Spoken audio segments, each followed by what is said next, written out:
Welcome along, and this is another video in the Army Analysis series. We are covering late antiquity. I've just covered a few armies so far. If you want to look at my other videos, I've done about 25 to 30 videos on armies in classical, and also another 25 to 30 on armies in high Middle Ages. So you can check those videos out if you want to. We're starting out in LA. Let's have a look. This is Arab City 300 AD with Sassanid 477 AD allies. Quite a nice army. As you can see, we have some infantry. Now, this infantry isn't that great. It has to be said, because they're only swordsmen, light spear swordsmen. So they just don't stand up to spear or any kind of high quality impact foot or just superior quality infantry in general. They're pretty poor in terms of your heavy foot. But what I would say is that in late antiquity, infantry in general is just pretty poor. In classical, you've just got a lot more decent units: the veteran spear, the legionnaires, the pikes, a lot of impact foot. It's just, you know, when you get to late antiquity, you've got a lot of this kind of infantry. You've got a lot of the Scots spear and Sassanid foot and the Picts and so on and so forth. So the infantry isn't as important in LA as in other periods, because the armies are that much more mixed and there's a lot more cavalry around on the battlefield. So in that sense, and when you look at this army as a whole, I mean, we've got everything here. We've got a lot of skirmishers.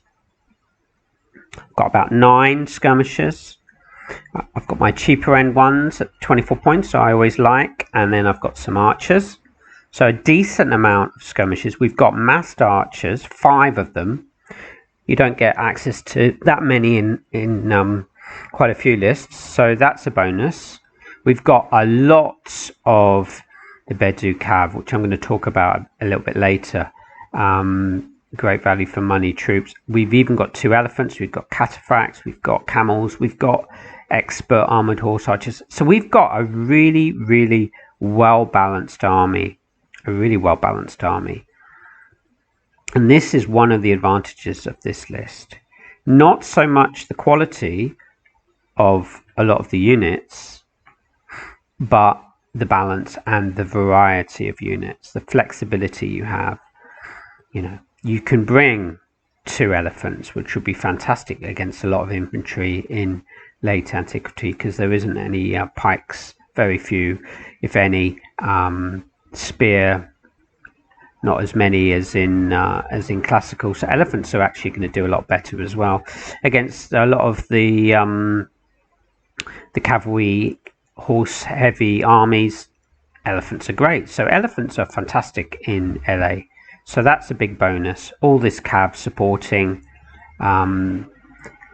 If you don't isolate your infantry, if you support it well, use the cav, use the elephants, use all your skirmishers, try to disrupt infantry before impact, then this will do the job for you. It really will. It's also light spear as well. So against cavalry, that's quite nice to have the light spear. That gives you a little bit of protection against cavalry charges. What I do want to talk about actually is I did some tests and number crunching just for you, and I'm going to talk about the camels, expert armored horse archers, and the Bedu cavalry. Now, these units, all of them, are absolutely fantastic. If I do a top 10 for LA, which it's probably a little way off because I've still got to produce one for classical. I did do one for high middle ages. I think I've done 2 actually top 10s. I did an updated top 10 because of the latest DLCs.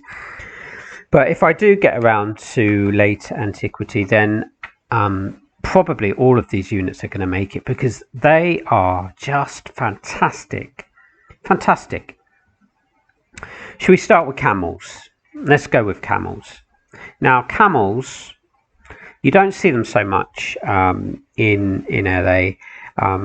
If you play medieval and you play in high Middle Ages period, a lot of camels, a lot of desert armies, and you see how well they do. But if you can take them, they are really fantastic value for money at 48. Fantastic value for money. And the reason is because of the disordering factor on cavalry and on horses. It really is very, very significant. I was doing my tests, a variety of units. They were holding against absolutely everything. Cataphracts, Byzantine Lancers, Armoured Noble Lancers, Noble Lancers, Noble Cav, Armoured Cav. I was testing against all these units. And okay, Cataphracts, they're up 150 on the impact and 100 in melee. But then you've got to also factor in that disordering modifier. And it works out, roughly speaking, you need to be about 100 up in POA terms against camels to have any clear advantage. You have to be about 100 up. If you're 62 up, which the Byzantine Lancers are, they're 62 up in POA terms on camels.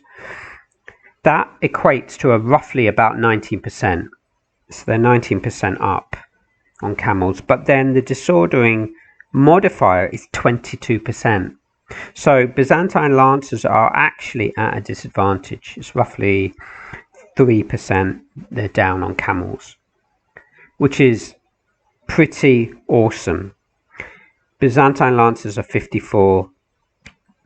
Armoured Noble Lancers, again, they're only up, roughly speaking, 10% in melee. And they cost 64. The camels are only 48. They were demolishing armoured cavalry. They were holding against Noble Lancers and Noble Cav. And in the end, as time goes on, it seems that the camels have the advantage, because the other thing you've got to factor in is that camels have the bow, and it's roughly about 20. They were causing about 20 casualties on enemy cavalry, and that's quite a lot for cavalry, because your standard unit has about 240 men. So 20 before the melee and the impact has started, it's quite significant. And also, if you've got 2 or 3 together and you focus fire, that can have quite an effect on enemy cavalry. So camels at 48 are absolutely fantastic, great bargain. They will hold against better quality cavalry, and they will beat most lancers in the end, especially if they hold on impact. Also, in a similar vein, the expert armored horse archers are absolutely fantastic. Absolutely fantastic. Again, they've got the bow. They were causing cohesion checks on enemy cavalry even after one round of fire. So, even before the enemy cav has engaged, they can fire at it, cause 20 casualties or so. If you've got a few together, 40, 60, that's a lot of casualties for enemy cav to try to recover from. In melee, they were holding their superior quality, and they're armored. So even against noble lancers, okay, they're 100 down on impact, but then they're 25 up in melee.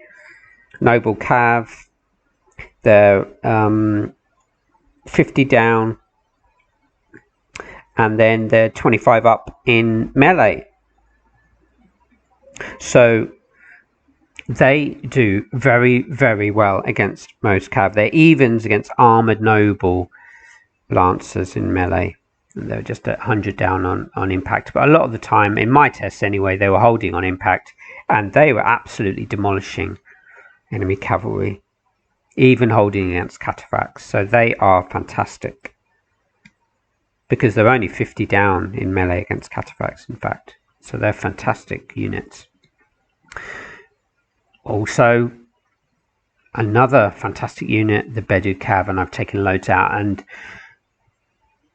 36, tremendous value for money, because they're lancers. They got that 100 POA for being lancers. And again, I was putting them up against cataphracts, all kinds of lancers, noble cav. They were holding mostly. Sometimes they were disrupting, sometimes they were fragmenting. But overall, if you've got, I don't know, say 8 to 10 of them like I have, and you put them up against any kind of lancer unit, armoured lancer, noble cav, noble lancers, whatever it is, even cataphracts, only a few of them will disrupt or fragment. A lot of them will hold much better cav in place, and when they only cost 36, that's tremendous value for money. Tremendous value for money. I mean, against noble lancers at 48, they're only 50 down on impact and in melee. Against noble cav, they're evens on impact and 50 down in melee. Armored cav, they're up 50 on impact and just 25 down in melee. So against a lot of cav, there's not much in it. They can just hold. And 36, if you've got a whole bunch of them, that allows you to bring your cav round and get your flank attacks. And it also allows you to pin down much better units and hold them in place. And then, you can use your points advantage elsewhere. So they are absolutely tremendous. And we have the option to take a whole load of them. I've taken 8. But you can take up to 12. So the mounted arm of this army is fantastic. Just got some great units, great value for money, cheap lancers, great expert armoured horse archers, and a few camels. Plus your elephants. It's just great. It's just great.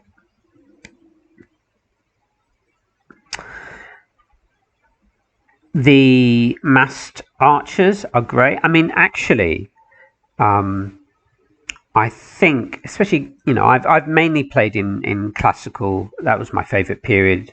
But then once I started playing with medieval and the High Middle Ages, there's quite a lot of massed archer units, and you see how good they can be. On rough ground, on a hill, the amount of damage that they can inflict on protected infantry. A lot of infantry is not armoured in LA. Great against cavalry, great at holding a position. They are really worth the money, actually. I used to think that they weren't that good, but they really do a job. They do a job. And so, again, that great balanced, all the skirmishers, all the massed archers, half decent infantry, then all of this elephants, cataphracts, even we've got one unit, and all the mounted. It just makes this army pretty good. I was messing around with some units.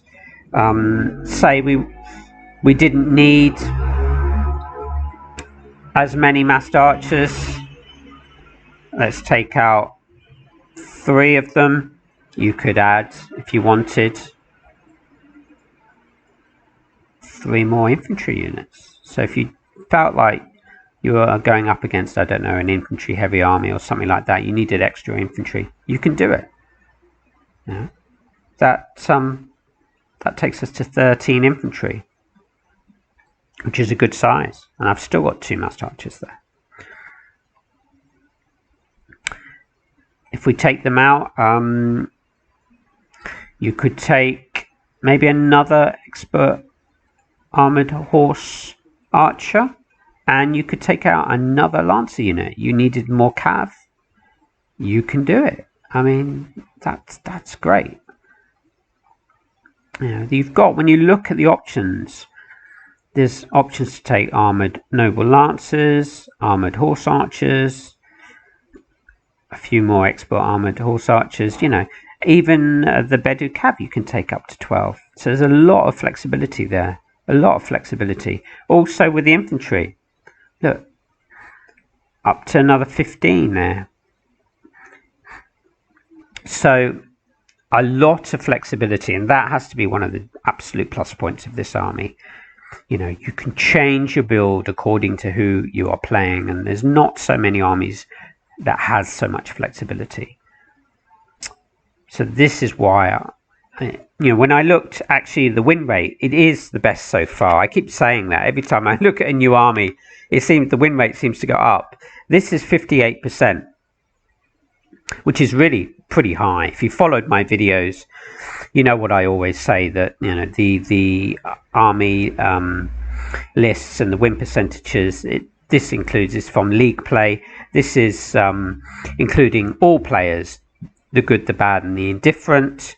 So you've got to factor that in, but you can see some patterns, and you can see which armies seem to do a little bit better on average. And generally speaking, the really good armies are around 55 to 60% win rate, and they're up there. They're up there.